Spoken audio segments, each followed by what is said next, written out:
Hey everyone, Kelly here. So it's been a hot minute since I've been on my channel and I'm really apologize for that. But I've been busy making vases, coasters, and frames for my Sunday market. I've been doing the Sunday farmers market every Sunday, and I've decided finally to go back to every other Sunday. So now I'll have some time to do some videos, maybe record some of the stuff that I've been making. So I'm gonna show you how I make the frames in this video. So I hope you enjoy. Stick around and see how they come out. Okay, so I just buy these frames either from Walmart or from Michaels. I think this one's from Michaels. And it comes wrapped up individual. It's got a little stick for to make it stand up. But I also, you'll see at the end of my video, I do include a hanger on here so that people can either stand it or hang it on the wall. So then I just basically, like I said, this video is going to be from start to finish. So I get it, unwrap it.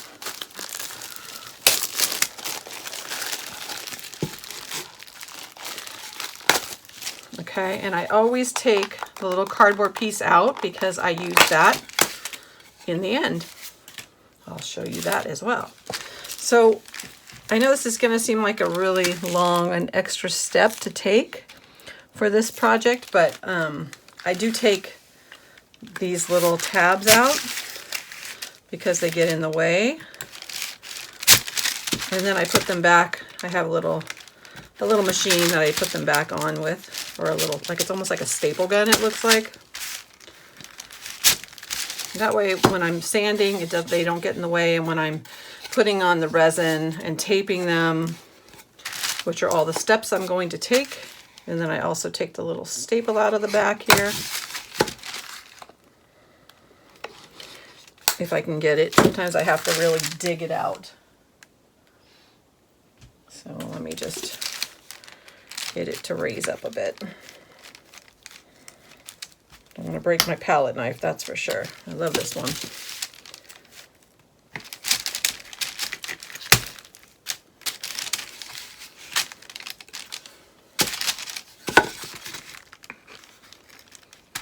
Okay, so I just take all that out and I save my little sticks, and then next I sand the whole thing.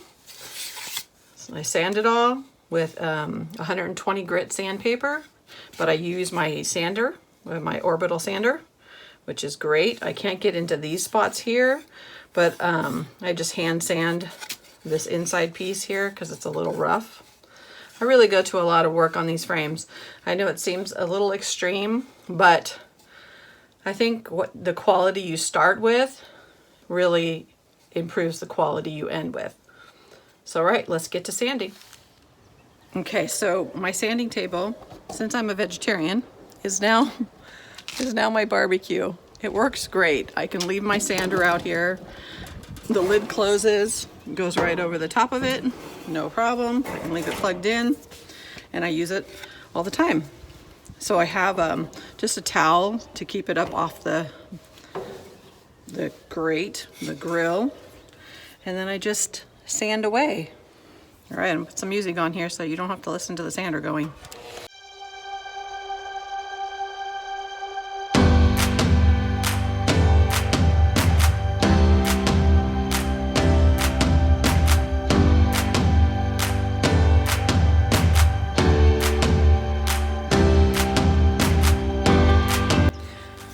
Okay, now that it's sanded, we're gonna go ahead and tape the back. I use this nice thick, I think it's 1.5 inch tape because it actually covers really well. And then I use a skinnier piece to fill in the inside.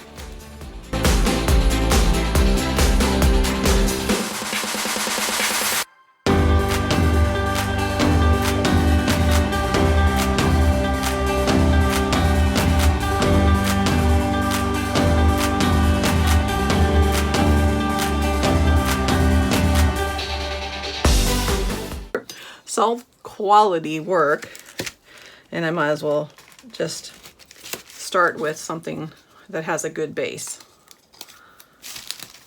And I normally use my razor knife, but I don't have that handy right now, so I'm just using the edge of my palette knife, which works really well too, just to score the tape.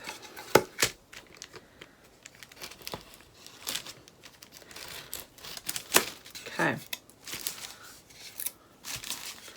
Use what you got, right? So that's pretty much how I prep my canvas, which is my frame. It's a wood frame. So, and then see how there's a little bit of tape sticking over? I always take a little bit of sandpaper and I will sand that off just so no resin or paint gets underneath it. All right. Next step is to paint it. And then I always put a T for the top. And then if it's a frame that has, it's a rectangle or something, and it has an option of having one here and one here, then I always note that as well so I can paint it appropriately. Okay, so this one's ready to get painted. Okay, so for the resin ones, I like to, if I'm gonna resin this piece, which I am, I'm gonna do this one, like I said, it's gonna be like an ocean pour, beach pour. So I always like to start off with the colors, the base coat of the colors that I'm gonna use. And then I will tint the resin to be those colors as well. But then they're transparent so that you can see the paint underneath, and it gives it really a 3D look. And then for my sand, I always put on some tan or silk or ivory silk or almond or whatever color I'm using down here. And then I end up putting real sand in the resin so that it gives it that real feel.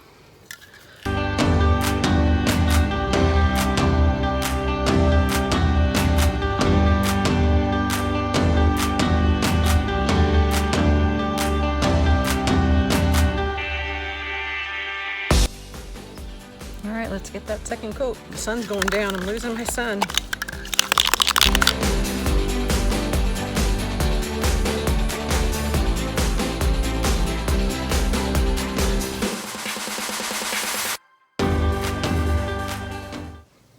Okay, so I have 3 ounces of resin, which is way more than I need for this frame, but I'm gonna resin this set of coasters I have over here. So I thought I'd make a little extra. So I mixed it up. This is the KS Resin Liquidy Split, and it dries to the touch in like 4 to 5 hours and cures in like 12 hours, which is great when you're making stuff for markets or events. And then this is going to be my sand. And like I said, I don't need a whole lot because and then what I do here is I just put enough in for the rest of the frame, and I tint it the first color, put that down, add a little bit more, tint it that color, and then add the last color. Yeah, I've had a lot going on lately, and that's one of the reasons why my channel's been kind of paying the price, which is, you know, not so fun. But I've just been making a bunch of stuff and not having a lot of time to work on videos because they do take quite a bit of time to create. And so when I'm making my art, I usually am just creating without videotaping. So I apologize for that, but it's just been busy and fun to create without the stress of worrying about doing a video.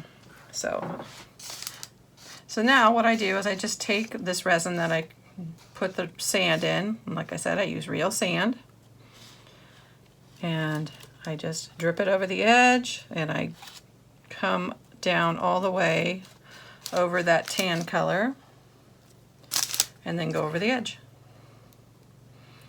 And it will be rough like sand, but I will be finishing this with a top coat so I can do my white waves.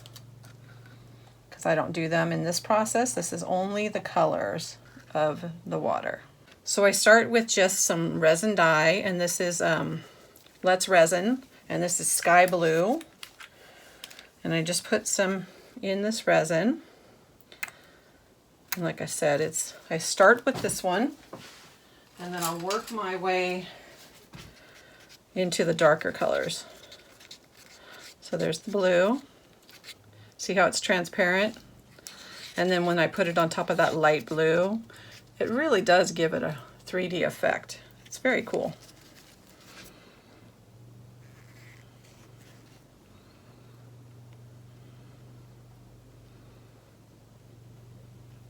And then I'll put a clear coat over the whole thing once it's all dry, and add my waves in.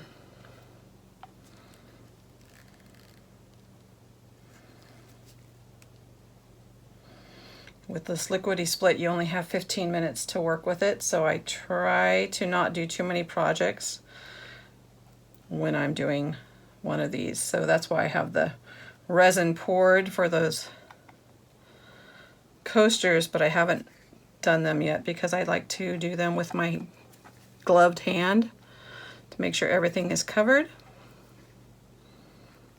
Okay, so that's good there.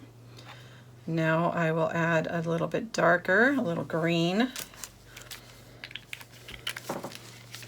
It's actually called Peacock Blue, but it is really kind of green.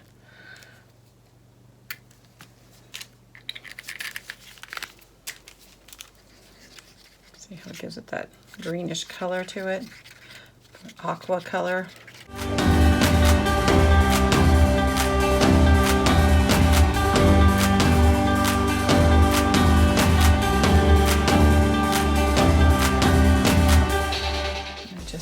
Couple drops of sapphire blue in there. And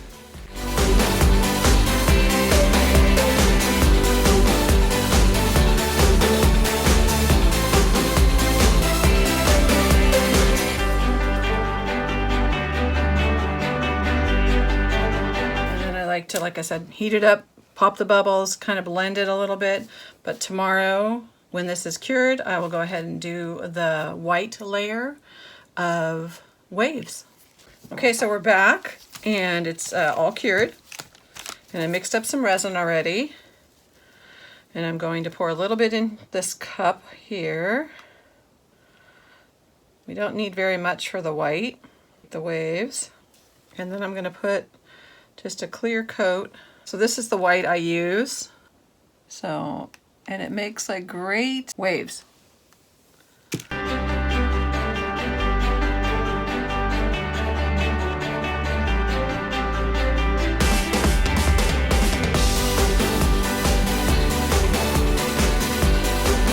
All right, I'm gonna let that sit for a minute.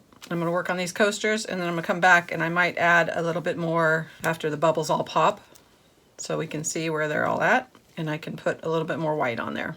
You see how it's really dissipated quite a bit? I just like a little bit more white on there. I've been to the ocean, you see that foam.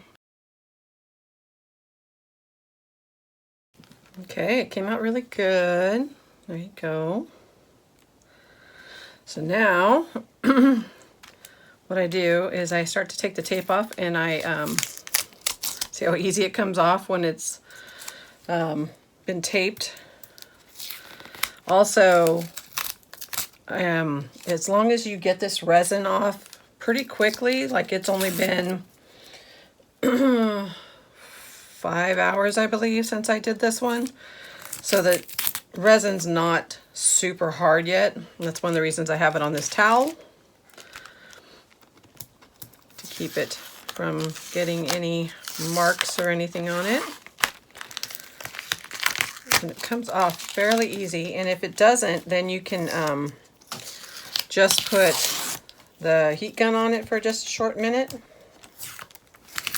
and then it will come off really easily.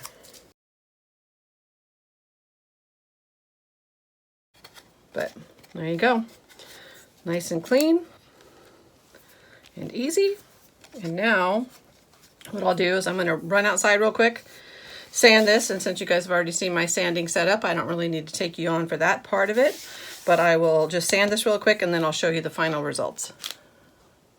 Okay, the back is all sanded. This is the points machine. I guess these are called points, frame points. So this is how you put them in, is using this. It's just like a little, like I said, it's like a staple gun. Very simple to use.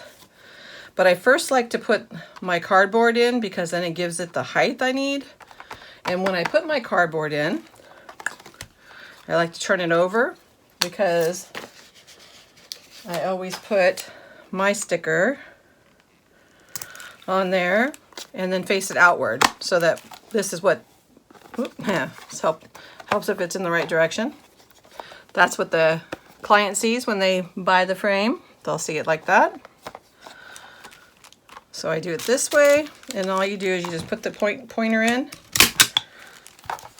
and it adds my little points back in. Because when you're doing as much as I do to these frames, bending this back and forth all the time, they break so easily. That's why I just remove them in the very beginning so that I don't have to worry about them breaking off. Then I tape my little stick that goes in there. I just tape this on the back so that it's there for the client when they're ready. That way they can use either the stick or they can use the hanger that I'm going to add. So for my hanger, I just have these little black hangers. And I always like to make sure that there is enough thickness in the actual frame itself to cover these. Otherwise, I do have little tiny washers, but this will be good. And I do normally measure. I don't know, I don't have my measuring tool, so we're gonna be making it as even as possible here. That looks good. I'll just take my little drill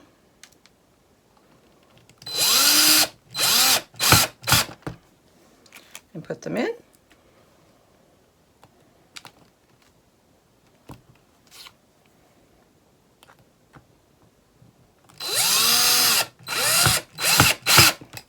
Like I said, I go to a lot of trouble with these frames, but the end result is worth it for my clients. So that's all done. The last thing I do is I sign it and date it with the year.